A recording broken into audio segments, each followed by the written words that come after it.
Sterling Marlin is the leader. Ricky Rudd is second. Mark Martin third. Jeff Gordon fourth. And then Matt Kenseth in fifth. Followed by Kurt Busch, Ryan Newman, Robbie Gordon, Ward Burton, and Todd Bodine is up into the top 10.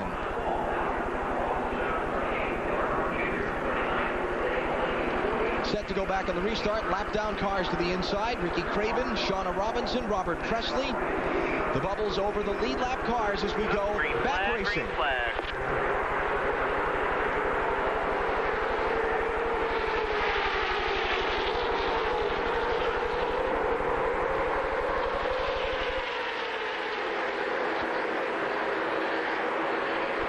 See Ricky Craven having trouble getting his car up to speed, and under NASCAR rules, the guy that on the outside has to cross that start-finish line first.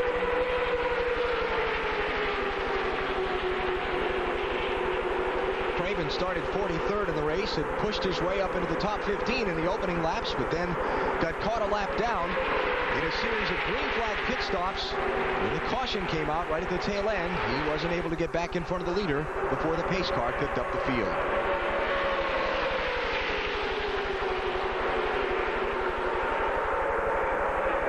Dodge, Ford, Chevrolet, top four. First Pontiac is Bobby Labonte back in 11th.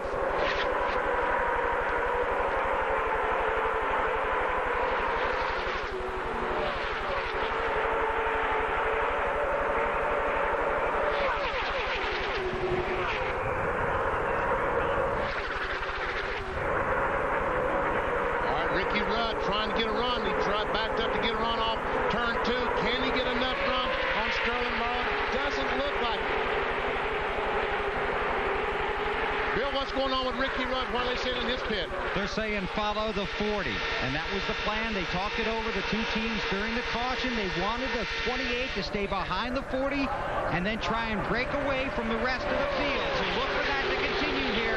Ricky Rudd, when they get up to speed, just to sit on Sterling's bumper and see who will follow them and try and break away from the pack behind them. Because wasn't it Dale Jarrett that was talking right at the, was it Dale or Ricky Rudd said they weren't sure how their cars would lead the pack, that they were good behind the car, but they didn't think their cars were strong enough to lead the pack. And I was just thinking, 3 Fords have led today, but only one when it wasn't in that exchange of green flag pit stops, and that was Matt Kenseth, and he only led a couple of laps. So they have not been out in front under full green conditions yet. That white car on the front, on the bottom of the racetrack in front of Rusty Wallace is Robert Presley. Lap down in 35th spot. Matt Kenseth. How about Matt Yoakum? One of those Matts. Well, it's one of the Matts, Allen. And down here in the junior garage, they have fixed the 8 car. Tony Uri Jr., the car chief, what was all the damage?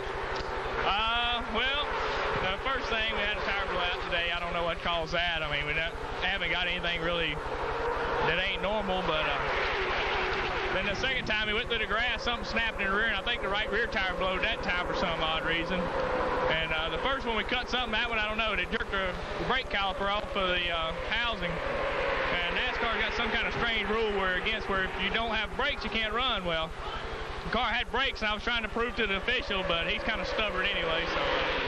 But we'll just go back out there and get normal points and go on to Rockingham. Hopefully we'll have a better time at Rockingham than we did last year. Well, they just bled the brakes, and he's getting ready to back the 8 car out of the garage area, Allen. All right, Matt. Dale Earnhardt Jr. right now 6 laps down, make it 7, back in 39th spot. Yeah, I hope Junior has a better time at Rockingham than he had last year. If I'm about the 4th or 5th lap, he hit the turn 3 wall at Rockingham last year. Michael Waltrip trying to pick his way back up through traffic. Led a bunch earlier. Michael in 10th spot, 9th, gaining, pushing Rusty Wallace past Robbie Gordon.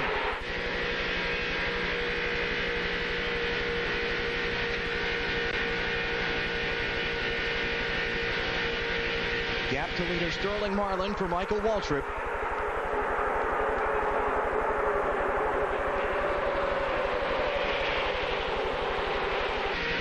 Well, we know one thing's for certain. It will not be a 3rd straight Michael Waltrip, Dale Earnhardt Jr. 1-2 finish at Daytona. And we saw Michael go down, his speed go up to 190 miles per hour going down in turn 1. And look how quickly it goes down to 180.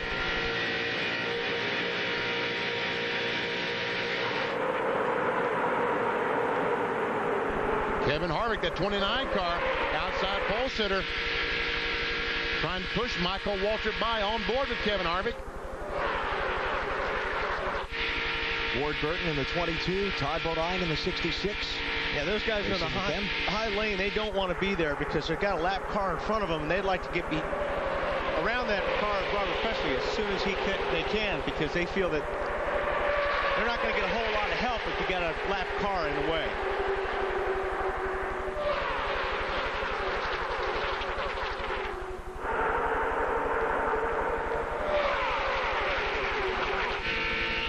Here's Elliott Sadler with his car. He did not get off turn 2 well at all. And you see, as he lost momentum off the corner, those guys going by him on the outside.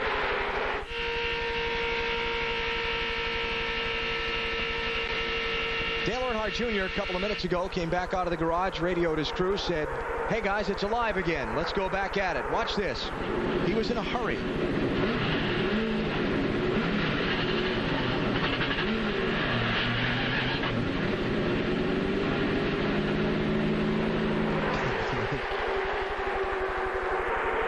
He's about out of patience today, do you think? Well, he goes in wanting to win the race so badly, and as they all do, all 43 wanted to win. And when something happens like that, they get very frustrated. Good run for Michael Waltrip to the inside of Ryan Newman.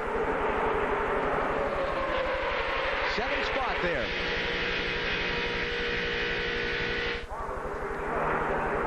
Matt Kenseth trying to push Jeff Gordon back. Look at the Roush freight train there. 6, 17, and 97.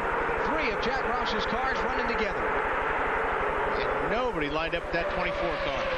Jeff Gordon has no friends in that little deal. Hey, you know, you beat people often enough. When you need their help, you'll find you don't get it as much. This is the second time this has happened to him in this race. Remember, he started 3rd but couldn't find any friends at the beginning of the race, and that's when he and Johnson fell backwards. Same thing happening again, guys. Oh, comes off right up against that wall on turn 2. Good day for Roush so far. Right now, 3rd, 4th, 5th, and 24th.